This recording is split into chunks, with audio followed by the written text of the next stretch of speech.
preghiera del Carabinieri.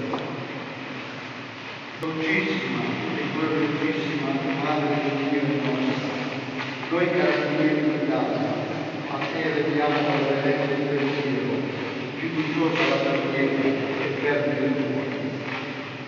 Tu che le nostre religioni invocano con comportamento e con l'invito di Dio.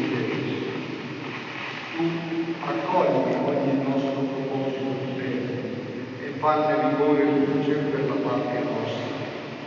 Tu accompagna la nostra vigilanza, tu consigli il nostro dire, tu anima la nostra azione, tu sostendi il nostro sacrificio, tu infiamma la devozione nostra e da un capo all'altro d'Italia suscita in ognuno di noi l'entusiasmo di testimoniare con la fedeltà fino alla morte l'amore a Dio